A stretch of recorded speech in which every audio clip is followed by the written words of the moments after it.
Behind the Story with Naomi and Lisa. I'm Naomi Craig, author of historical fiction, Rahab's Courage.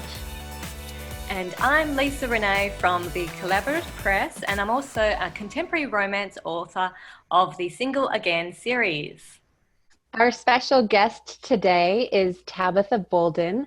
She is a contemporary romance author, but also likes to try genres such as steampunk. Tabitha has a bachelor's in creative writing and edits for the Collaborative Press. She currently is releasing a series with Celebrate Lit and 5 other authors that are based out on the Independence Islands. We have so much to learn from her today. Tabitha, welcome to Behind the Story. Thanks for having me. Happy to be here. Now, people in America probably think I've got a strong accent, but to me, Tabitha, you have a strong accent. So tell us, where are you from and where did you grow up? I grew up in a small town in Middle Tennessee. We have a population of about 1,200, so it's one of those places where if someone asks where you're from and you tell them the city, which for us is Spencer, they have no clue where you're talking about. Until you name one of the big cities, we're just a lost little hole in the wall. That's too funny. I'm also from a small town, but it doesn't sound quite that small. So if you could describe yourself in 3 words, what would they be, Tabitha? Well, I would like to say that I'm persistent, creative, and a bit sarcastic. Ooh. I wouldn't have guessed that of you. I need to get to know you a bit more. Well, yeah, most people don't get the sarcasm until they've been around me for a little while. Awesome. So we were going to learn a bit more about your writing and your career, but first of all, a bit about yourself. What is something people would be surprised to learn about you? I think a lot of times people are surprised to learn that I worked as a medical assistant for 10 years before I started writing. I was a medical assistant, which is below an LPN, so we could not technically call ourselves nurses, but we did a lot of the same duties that nurses did. So I worked in a doctor's office for 10 years, and that usually surprises a lot of people because when they find out that you're a writer, they say, "Oh, what did you do before? Were you a teacher?" And for me, it was completely different.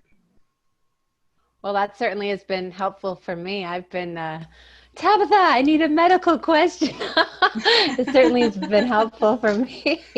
What other hobbies do you have outside of writing and reading? My next favorite after those 2 would have to be photography. My mom bought me my first camera when I was 10. And then when they actually managed to put a decent camera on a cell phone, that was one of the best days ever. So I recently managed to buy a Canon, which is my first professional camera.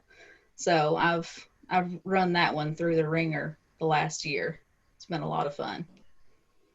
Awesome. I didn't know about you. I love photography too, and I got a camera when I was 10 too. I even did a diploma in photography. So back in the day when you actually put the film in the chemicals and the paper in the chemicals in a dark room. So showing my age there. I am amazed by how many different manuscripts you're writing and, your flexibility and genre. It just seems like you're just pumping out these manuscripts. So, what is your favorite part of the writing process and what's your least favorite? My favorite is probably, and maybe it's just me, but the blank page scares a lot of people. You open up that brand new document and it's just empty. And that's my favorite part because at that point for me, the story is limitless and it can go anywhere. Once you get those first few thousand words down, you have to pick a path. So that's my least favorite, is when you hit about 10,000 words and you have to decide, okay, now what? We can't just keep plugging along on this path of impossible things. We have to get to the end. How do we get to the end? So that's the part that is my least favorite. That's really awesome. I love that perspective. So, with you're releasing a book here this month, congratulations. What would you like your readers to say about after they read Mishaps on the Mainland or one of your other ones you choose? What would you like them to come away with? I would hope that they would be able to see part of themselves in the story, even if it's just to escape for a few hours. I hope that they are able to connect with the characters in some way. Definitely. That's awesome. Okay. We have a lot of authors that are watching us today, and can you give us a craft book? I know you've done a bachelor's in creative writing, but something that we would be able to understand. What's a craft book or a book in general that that you would highly recommend? I've been reading a lot of James Scott Bell, and he has an entire set of books that you can pick up. One of the most recent ones that I read is called The Art of Writing, I think it was, or The Art of War for Writers, something along those lines. But it was a setup to where each day you had motivation for yourself and how to keep moving forward in the story, even when you didn't want to sit down and write or you just wanted to give up on the story. He had the little snippets, the little bits of wisdom to kind of, yeah, this is normal, keep going. That's awesome. What is the best writing advice that someone shared with you along the way? Um, this one is a little bit more, not that they shared it specifically with me, but I was in a little class type meeting with Susie May Warren and Rachel Houck whenever they were doing their Sunrise Publishing um, contracts and things like that. And they were describing what they were looking for in the series. And Rachel Houck said, there's this big idea of write what you know. She said, and I would suggest write who you are. Hmm. And it wasn't long after that I read her book, The Writing Desk. And she goes through that same thing with her character, Tinley, in The Writing Desk. And that really spoke to me because I don't know a lot, but there are a lot of experiences that I can use. And authors a lot of times leave little bits of themselves in each manuscript that they write.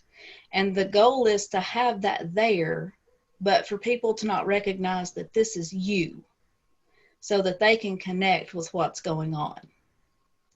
And so that I thought I have really stuck with that these last few manuscripts that I've written. Mm, that's And great. it's not about becoming autobiographical and just writing your life story. You can take, just like we find inspiration when we're walking down the street and we hear a conversation, you can take one situation in your own life and you can transform it. Definitely. And I have been hearing that a lot, that you've got more emotion and more passion and but it can be scary and therapeutic, but yeah, it doesn't need to be all about you, and but you can bring that part into the story. I've based my first 3 novels on true stories, not mine, but there's a lot of stuff about my experiences are in some of the different scenes, but it's Mm-hmm. great. We can share that. So other than you've tried a few different genres and you're quite busy and stuff like that, but when you're not when you want to read for you, what genre would you choose when it's just for you to enjoy? The first one I usually will pick up is a contemporary romance. Um, and then after that, of course, I have to go for the Christian fantasy. I'm constantly finding new authors that I enjoy in that genre. But just for a basic, grab it off the shelf, don't even look at the cover. It's a contemporary romance. Now, as a Christian, how does your faith impact your writing? And is there something that you feel the Lord works through you as you're writing even? Um, Someone asked me something similar to this the other day, and I hadn't really thought about it until they did. But I would never have even started writing if it hadn't been for little nudges from God, because for the 10 years that I worked in the medical office, I never had any want or desire to write.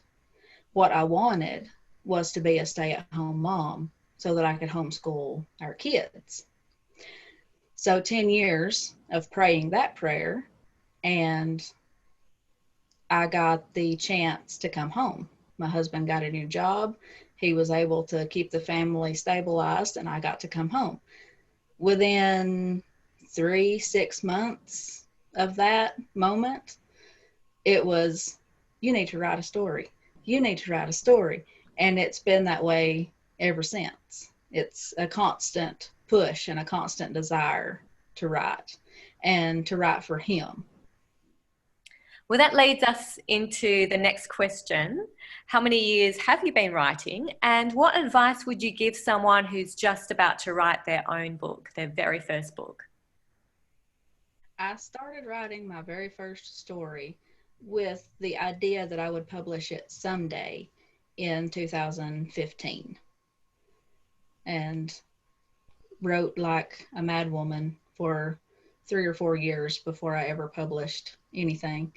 And as cliche as it sounds, reading in the genre that you want to write it's key, because whenever you're reading to understand how to write, you see things that you don't see as a reader.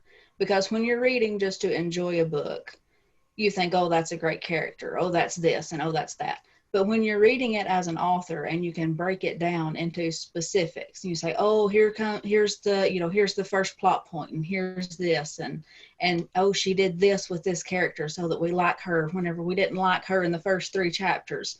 You can start to see those different aspects of the book come together. So reading in the genre that you want to write is, I think it's important. That's wonderful. That's really helpful advice. So, what project are you currently working on? Right now, I'm writing book 3 in the Independence Islands series. I'm 9,000 words into it, so we're about to have to decide which way it's going to go. That's wonderful. Congratulations on your on Mishaps Off the Mainland coming out this month. We're very excited for you. I am. I emailed Sandy yesterday, I think, and was asking her a whole bunch of questions. And she said, I was going to email you in a couple of weeks. And I was like, I'm just excited. Right. Can you go through a list of the last few books that you would like to share with us that our viewers could grab now, and the one that's coming out? Can you just go over the titles of some of them and where we can get them from, and if perhaps spell out your website address? Sure. They're all available on Amazon in Kindle editions or in paperbacks. And the first series that I wrote is the Trials series. It's Trial by Courage, Trial by Faith, and Trial by Patience. And that was the first books that I published between 2018 and 2019. And then after that is Macy's Dream. And after that is my Christmas novellas, which are in the same town, but they're not connected to each other in any way. That's Christmas in Jingle Junction and Wish Upon a Star. And my website is a very odd website. It's Tabitha Bouldin Author Home at wordpress.wordpress.com. TabithaBouldinAuthorHome.wordpress.com. Awesome. Well, we will put that in the links to make it easier for people to find. And And that, and that's cool that you got some Christmas novellas, so stories that our readers can get now.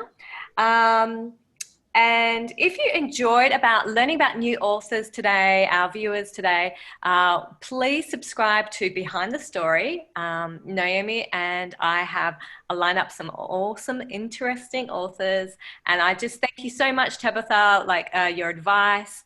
It was great getting to know you a bit more, and advice for authors out there that are starting out in their career. Yes, and we will have links for Tabitha's very long website, and also you can get a free novel, full-length novel, if you subscribe to her newsletter, and that's called Macy's Dream. There will be links for that, as well as Lisa and I both have a gift of a novella to hand off to you. My biblical fiction, On Desolate Heights, is about Balaam and the talking donkey, and it is exclusive to my newsletter subscribers. Cool. And I have an introduction novella for Polarized Love, Act 1, which you can subscribe to my newsletter. And that is a lot of fun with an American Navy chaplain who meets a feisty Australian reporter. Thank you for joining us today for this edition of Behind the Story, Tabitha. We're so glad that you were able to join us, and we greatly appreciate getting to know you better. And for all of our American viewers, happy Thanksgiving. We are thankful for you. And until next time, God bless you. So thank you again for joining us today on Behind the Story with Naomi and Lisa. Don't forget to click on the links and subscribe to our YouTube channels, and you'll keep up to date with our author interviews. Have a great week. God bless.